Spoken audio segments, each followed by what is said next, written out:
My name is Samuel McKenzie, and I'm about to tell you a story that has haunted my family for over 150 years. A story of hospitality turned deadly, of a frontier family who welcomed travelers into their home only to send them to their graves. This isn't just another true crime tale for me, it's personal. You see, my great-great-grandfather, William McKenzie, was one of the last men to eat dinner with the Bender family in Labette County, Kansas. He was also one of the few who lived to tell about it. Growing up, I heard whispers about what happened to our family in 1873. Hushed conversations would stop when I entered the room. Old family letters were kept locked away. It wasn't until I turned 35 that my grandmother finally handed me a wooden box filled with documents, newspaper clippings, and a leather-bound journal that would change everything I thought I knew about my family's history. The Bloody Benders, that's what history remembers them as, were America's first known serial killer family. Between 1871 and 1873, this seemingly ordinary family running a small inn and general store along the Osage Trail in southeastern Kansas murdered at least 11 people, possibly many more. They didn't kill for passion or revenge, they killed for profit. And they did it with a level of calculated brutality that shocked even the hardened frontier settlers of the 1870s. But here's what most people don't know, what I discovered in my great-great-grandfather's own handwriting. The Benders weren't just random killers. They had a system, a method so refined that they almost got away with it completely. And if it hadn't been for one man's suspicion and another's courage, they might have continued their murderous spree for years longer. What you're about to hear includes details that were never published in the newspapers of the time, information that my family kept secret for generations, details about how the Benders selected their victims, how they disposed of the bodies, and most chilling of all, how they nearly claimed my ancestor as their final victim. The story begins in 1870 when Kansas was still rough frontier territory. Labette County was a crossroads for travelers heading west, and the Osage Trail was a main artery for those seeking new lives in the untamed territories beyond. It was here, on a seemingly innocent plot of land, that the Bender family would establish what appeared to be a helpful way station for weary travelers, but was actually a carefully orchestrated killing ground. The Benders arrived in Labette County sometime in late 1870. There was John Bender Sr., a man in his 60s with a thick German accent who spoke broken English. His wife, Almira, was younger and claimed to be a spiritualist and healer. Then there were the younger Benders, John Jr., a handsome man in his 20s, and Kate, an attractive woman who became known as the family spokesperson and their most effective lure for unsuspecting victims. According to my great-great-grandfather's journal, which I discovered contains far more detail than I ever expected, the Benders established themselves about a mile and a half northeast of what is now Cherryvale, Kansas. They built a small wooden structure that served multiple purposes.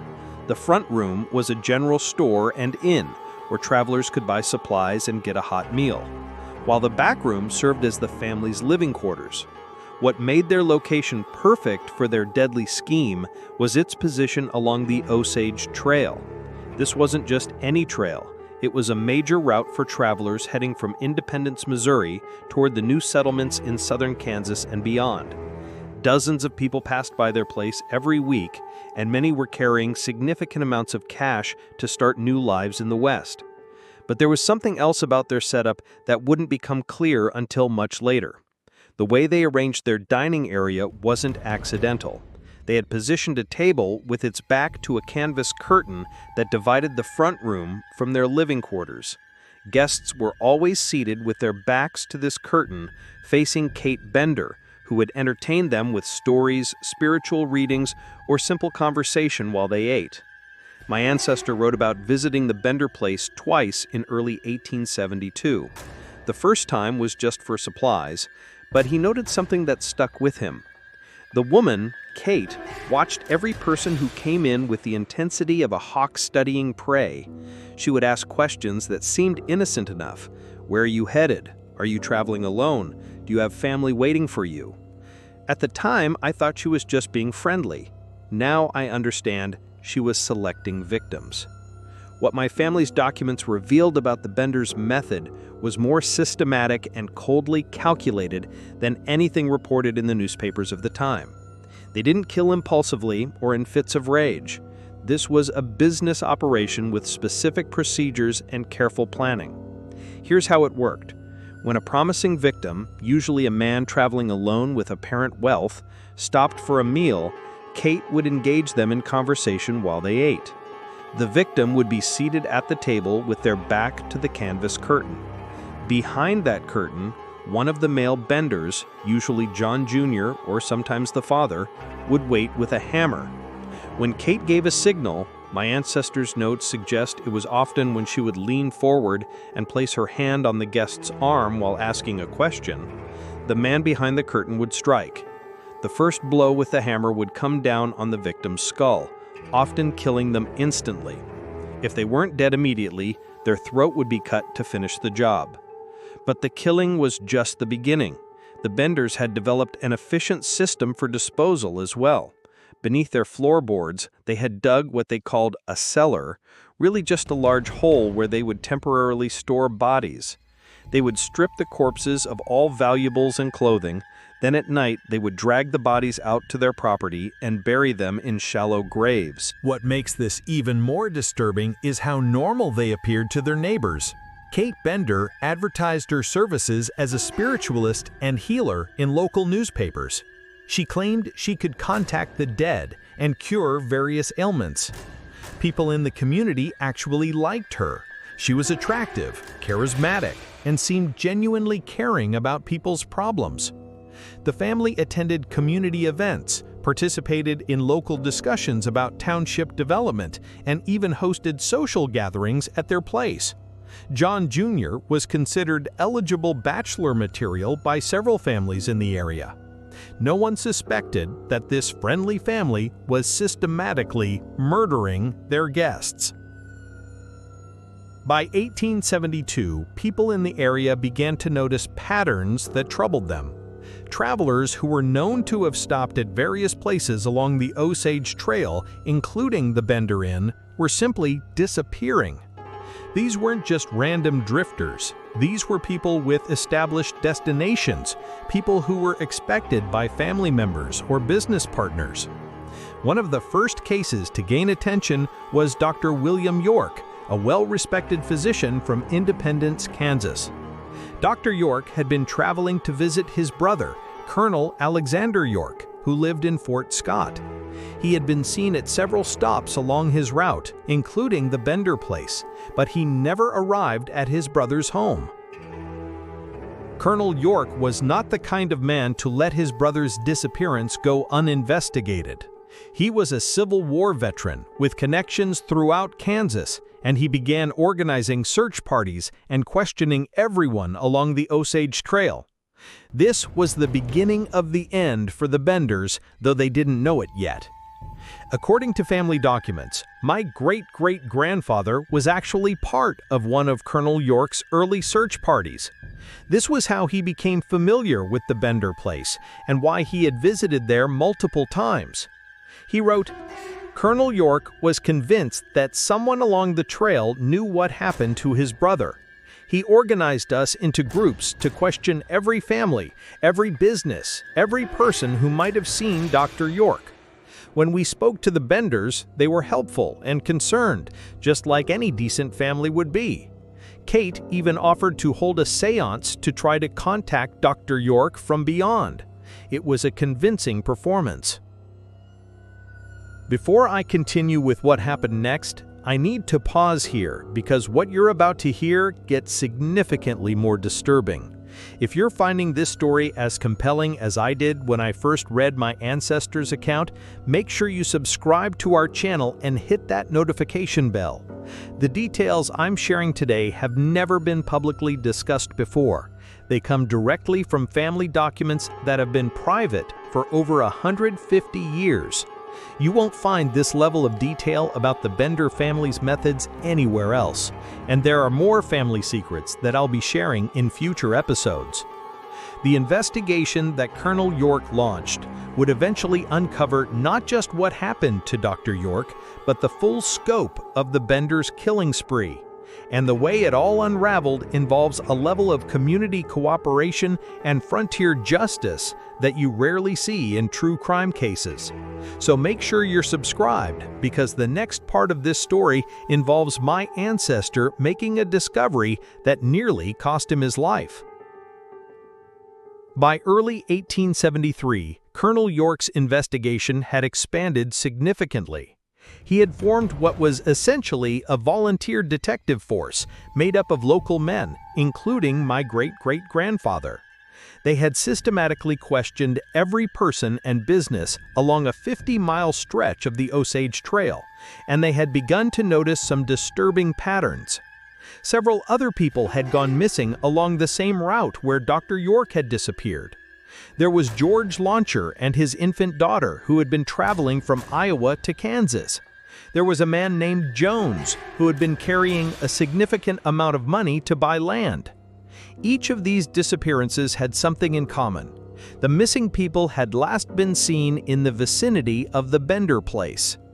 But the Benders continued to seem helpful and concerned. Kate even participated in some of the search efforts, using her claimed psychic abilities to try to locate the missing people.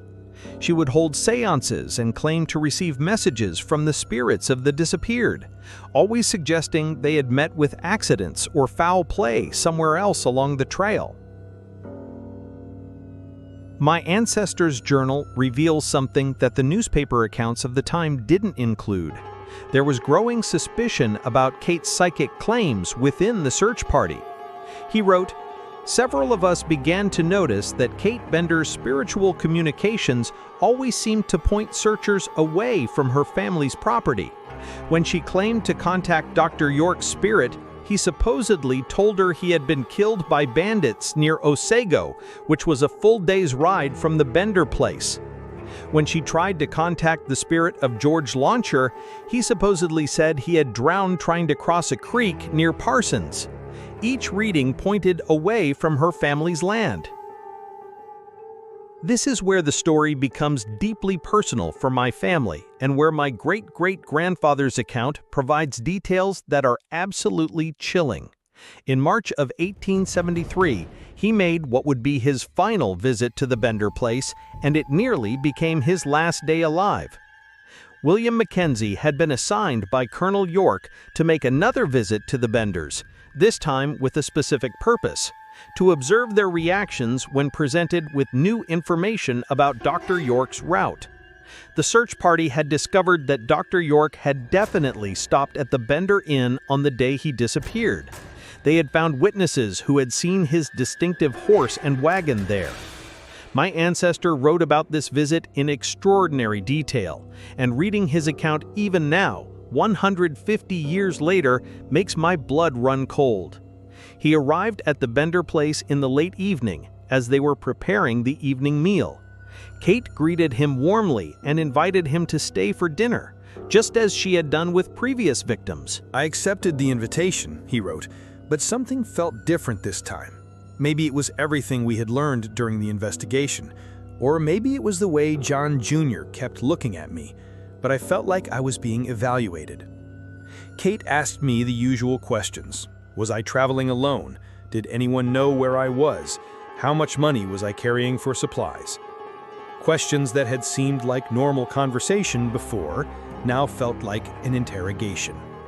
But here's the crucial detail that saved his life. My great-great-grandfather had told several people exactly where he was going and when he planned to return. More importantly, Colonel York knew he was making this visit as part of the investigation. The Bender's usual victim profile was someone traveling alone, with no one expecting them at a specific time or place. William McKenzie didn't fit that profile anymore. Even so, they appeared to be going through their usual routine.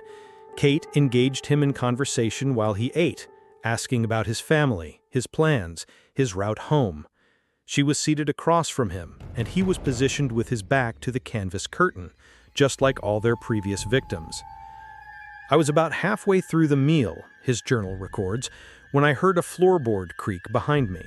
It was soft, but I heard it clearly. Kate's eyes flickered toward the curtain for just a split second, and in that moment, I knew. I knew what had happened to Dr. York and all the others. I knew I was sitting in the exact spot where they had died. What happened next required both quick thinking and considerable luck. My ancestor didn't panic, which probably saved his life. Instead, he continued eating and talking normally while trying to figure out how to get out of the situation. "I kept the conversation going," he wrote, "but I was listening for any sound from behind that curtain. I could hear someone breathing back there, trying to stay quiet. Kate was asking me about whether anyone was expecting me home that night, and I made sure to mention that Colonel York was waiting for my report, and that several other men knew exactly where I was." The mention of Colonel York and other witnesses seemed to change the atmosphere in the room. Kate's demeanor shifted slightly, becoming less warm and more cautious. The breathing sounds from behind the curtain stopped, as if whoever was there was now listening more carefully to the conversation. My ancestor made his excuse to leave before finishing his meal, claiming he needed to reach the next town before dark. Kate didn't try to convince him to stay, which was unusual based on previous visits. As he prepared to leave, he noticed John Jr. emerge from behind the curtain, claiming he had been organizing supplies in the back room. "As I was leaving," his journal continues, "I looked back at the house and saw all 4 members of the family watching me from the window. There was something in their expressions that I had never seen before. A cold, calculating look that had nothing to do with frontier hospitality. I knew that if I had been traveling alone, if no one had known where I was, I would not have left that house alive." Within 2 weeks of my ancestor's visit, the investigation reached its climax. Colonel York had organized a large-scale search of properties along the Osage Trail, including a thorough examination of the Bender place. When they arrived at the Bender property on May 5, 1873, they found it abandoned. The family had disappeared sometime during the previous few days, leaving behind most of their belongings. But what the search party discovered on the property was far worse than anyone had imagined. In the area behind the house, they found multiple shallow graves containing the remains of at least 11 people, though some accounts suggest there may have been more. My great-great-grandfather was part of the group that made these discoveries, and his description of that day reveals details that were too disturbing for the newspapers of the time to print. "The bodies were buried in no particular pattern," he wrote, "some deeper than others, some with personal belongings still nearby. Dr. York was identified with his gold watch, which was found buried separately from his body. George Loansher and his infant daughter were found together in a single grave." But the most disturbing discovery was in the house itself. When they lifted the floorboards, they found the cellar where the Benders had temporarily stored bodies before burial. The smell, according to my ancestor, was indescribable. More disturbing were the tools they found: hammers with obvious blood stains, knives, and a system of ropes and pulleys that appeared to be designed for moving heavy objects, specifically dead bodies. The evidence that Colonel York's search party uncovered at the Bender property was so extensive and disturbing that it took days to catalog everything. If you're interested in true crime cases where the evidence tells a complete story about the perpetrator's methods, make sure you're subscribed to our channel. We cover cases like this where family documents and primary sources provide details that you won't find in typical true crime content. I've been researching my family's connection to the Bender case for over 15 years now, and what I've discovered goes far beyond what happened in Kansas in the 1870s. The Bender family's disappearance launched one of the largest manhunts in American frontier history, and there are theories about what happened to them that involve other states, other crimes, and other families who may have encountered them. Hit that like button if you want to see more content about unsolved aspects of historical true crime cases. When news of the Bender murders spread throughout Kansas and beyond, it triggered a massive manhunt. Wanted posters were distributed across multiple states, and rewards were offered for information leading to the capture of any member of the family. The total reward money eventually reached $1,000 per person, an enormous sum in 1873. What made the manhunt particularly challenging was that no one was entirely certain of the Benders' real identities. John Bender Sr. and John Bender Jr. appeared to be false names. Kate Bender had used multiple aliases in her spiritual healing advertisements. Even Almira Bender may not have been the older woman's real name. My family's documents include some fascinating details about the early stages of the manhunt. My great-great-grandfather participated in several search parties that followed reported sightings of the Benders across Kansas, Missouri, and Oklahoma territory. These searches revealed something important.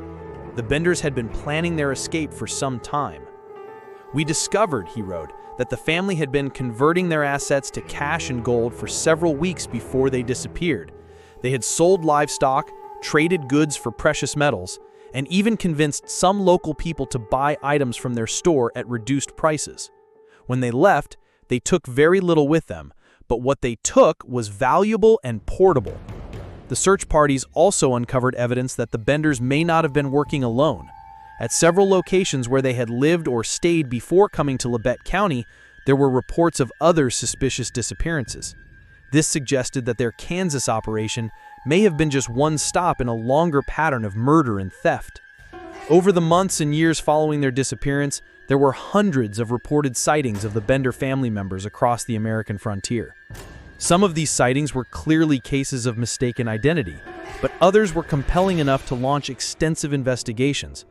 One of the most credible early sightings came from Texas, where a family matching the Benders' description had been seen in several towns along the cattle trail routes. These witnesses described the same dynamic: an older German man with limited English, a younger woman who claimed to be a spiritualist, and two younger people who seemed to be their children. But there were also more disturbing reports. In Oklahoma territory, there were stories of travelers who had encountered a family matching the Benders' description and had narrowly escaped dangerous situations. In Missouri, there were reports of people going missing along routes where a family of German immigrants had been seen operating a temporary trading post. My ancestor continued to follow these reports for several years, corresponding with law enforcement officials and other members of Colonel York's original search party. His letters, which are part of the family collection, reveal his growing belief that the Benders had simply moved their operation to a different location and continued killing. "The more reports we receive," he wrote in 1875, "the more convinced I become that the Labette County murders were not the end of the Bender family's crimes, but merely one chapter in a much longer story. These people were too organized, too systematic, too successful at what they did to simply stop. I believe they are still out there, still killing, just more carefully now." In 1889, nearly 16 years after the Benders disappeared, there was a dramatic development in the case. Two women were arrested in Michigan and brought back to Kansas, where they were identified by several witnesses as Kate Bender and her mother, Almira. The women denied their identities, but the physical resemblance was strong enough to convince many people that the Benders had finally been caught. However, this potential resolution to the case turned into one of its most controversial aspects. The women were held for trial, but before the case could proceed, questions arose about the reliability of the witness identifications. Some people who had known the Benders well claimed these were not the same women. Others insisted they were certain of the identification.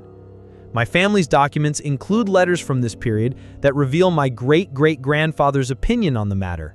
He had traveled to Kansas to see the arrested women and participate in the identification process. His conclusion was both definitive and troubling. "I looked into the eyes of the woman they claim is Kate Bender, and I saw no recognition there. When the real Kate Bender looked at me during my last visit to their place, there was intelligence, calculation, and something dangerous. This woman looked at me with confusion and fear. Either Kate Bender has become a completely different person, or this is not her." The legal proceedings became complicated when it was discovered that the evidence against the women was largely circumstantial. Without definitive proof of their identities and with conflicting witness testimony, the case eventually fell apart. The women were released, and the true fate of the Bender family remained unknown.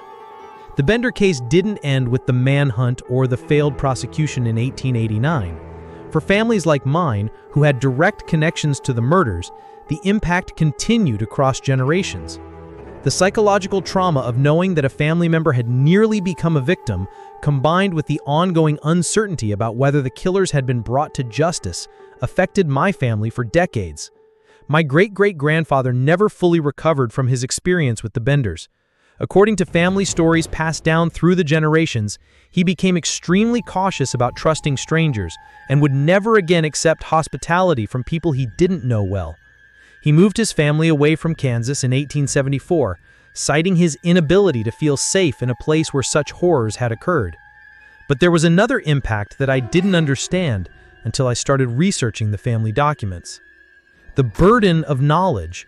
My great-great-grandfather knew details about the Bender murders that were never made public.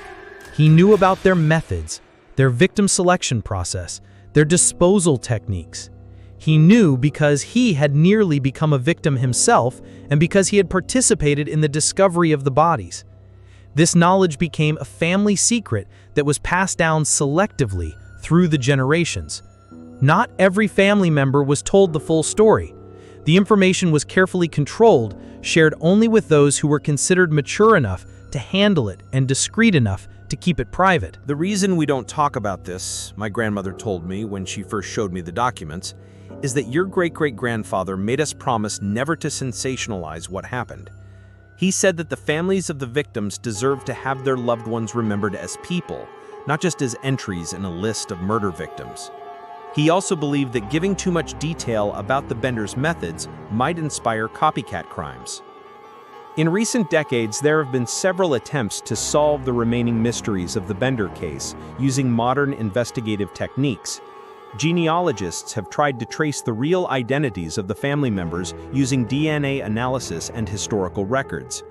Archaeologists have surveyed the original Bender property looking for additional grave sites.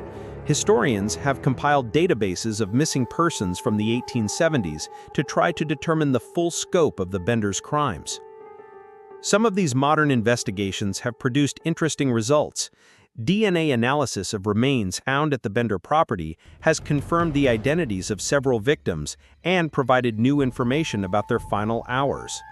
Genealogical research has identified several possible true identities for the Bender family members, including connections to German immigrant communities in Pennsylvania and Ohio. But perhaps the most intriguing modern development is the identification of similar crime patterns from the same time period in other locations. Researchers have found evidence of families operating inns or trading posts who used identical methods to kill travelers, suggesting that the Benders may have been part of a larger network of criminals, or that their methods were copied by others. One theory that has gained credibility in recent years is that the Bender family were not actually related to each other. Some evidence suggests that Kate and John Jr. may have been a criminal partnership that recruited the older couple to help create a more convincing family unit. This would explain some of the inconsistencies in witness descriptions and could account for the difficulties in tracing their real identities. As we near the end of this story, I want to ask you something personal. Have you ever had an experience where you realized, either at the time or later, that you were in serious danger from someone who seemed completely normal?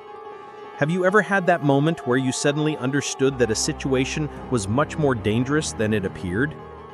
My great-great-grandfather's experience with the Benders illustrates how ordinary evil can appear, how normal and even welcoming dangerous people can seem. It makes me wonder how many of us have encountered people like the Benders without realizing it, people who present a friendly face while harboring deadly intentions.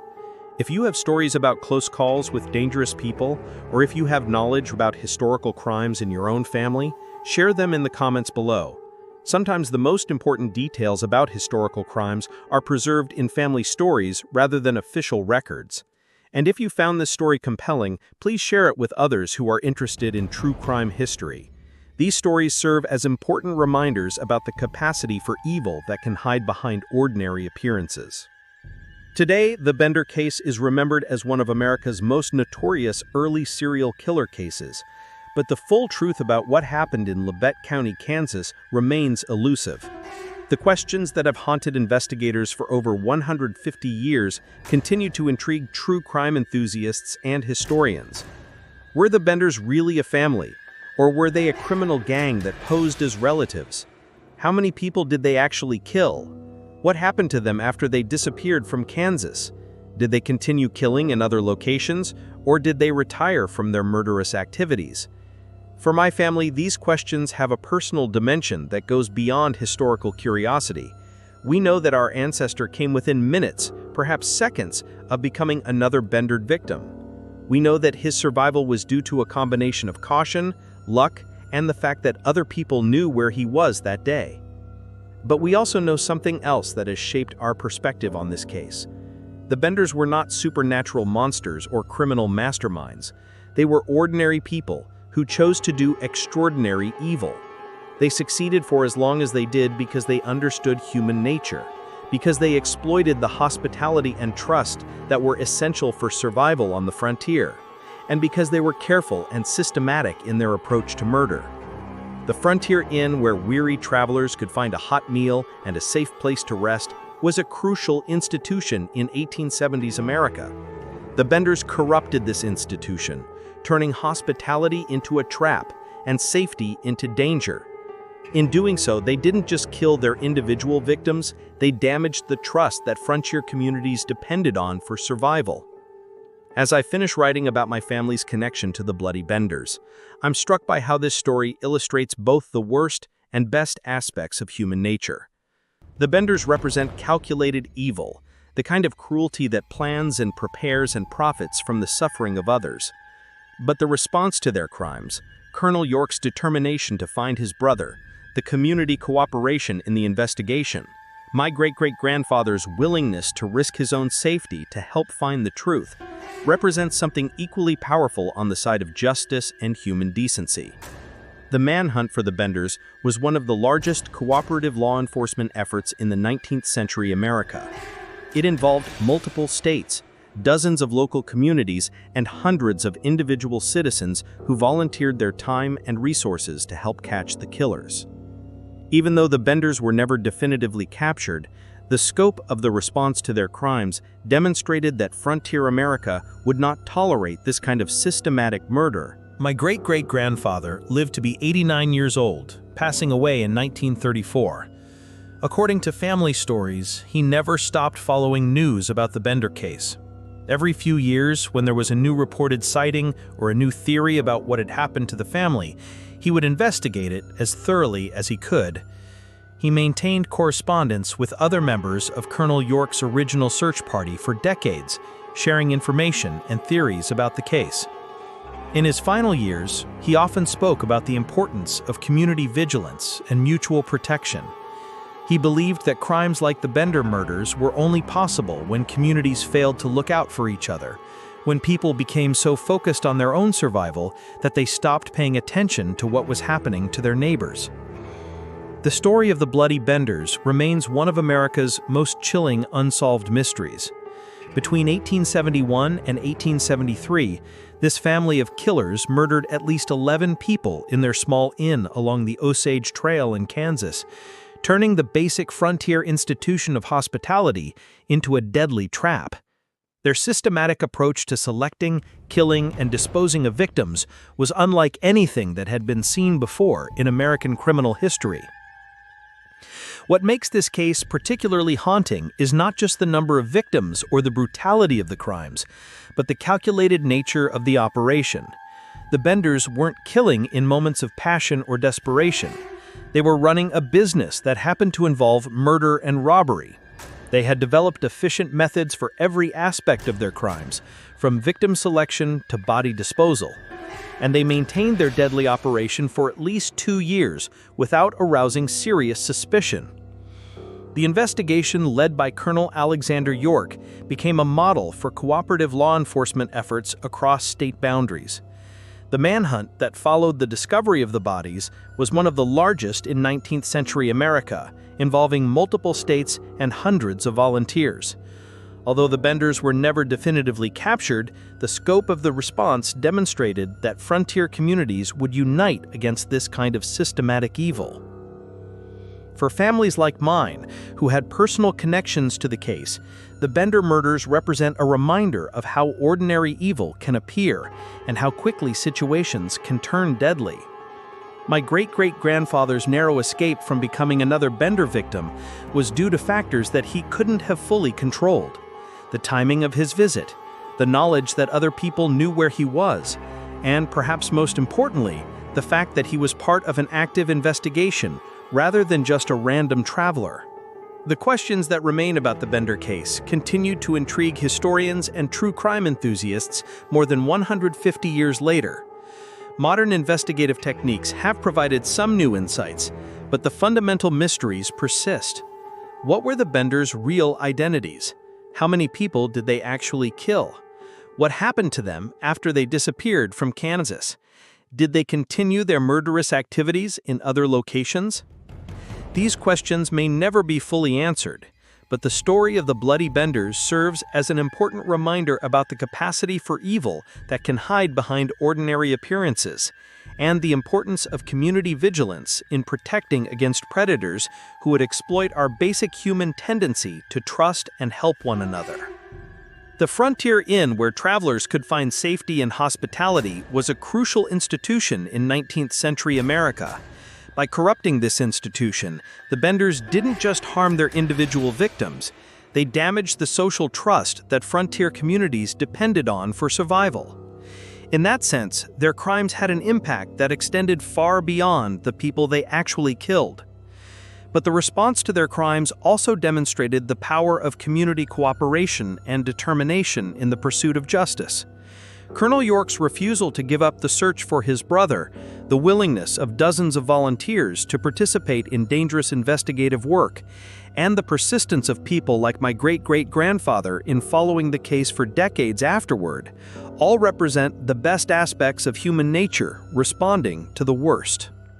Today, when we read about the Bloody Benders, we're not just learning about a historical crime. We're examining a case study in how evil operates and how communities respond to systematic threats against their members. The lessons from Labette County, Kansas in 1873 remain relevant in our modern world, where predators still exploit trust and hospitality to harm others, and where community vigilance and cooperation remain our best defenses against those who would do us harm. The wooden box of documents that my grandmother gave me has provided insights into this case that have never been publicly available before. But more than that, it has given me an understanding of how historical trauma affects families across generations, and how the burden of knowledge about evil acts can be both a responsibility and a gift. By sharing these family secrets, I hope to honor both the memory of the victims and the courage of those who worked to bring their killers to justice. The Bloody Benders may have disappeared into history without facing trial for their crimes, but their story serves as a permanent reminder that evil can wear a friendly face, that hospitality can mask deadly intentions, and that our safety depends on our willingness to look out for each other and act courageously when we encounter signs of danger. In the end, that may be the most important lesson from the case of America's first family of serial killers, that ordinary people, when they work together and refuse to give up, can stand against even the most systematic and calculated evil. The Benders got away, but they didn't win. The community that came together to investigate their crimes, to search for justice, and to remember their victims, that community represents something more powerful than the evil that briefly flourished along the Osage Trail in Kansas more than 150 years ago.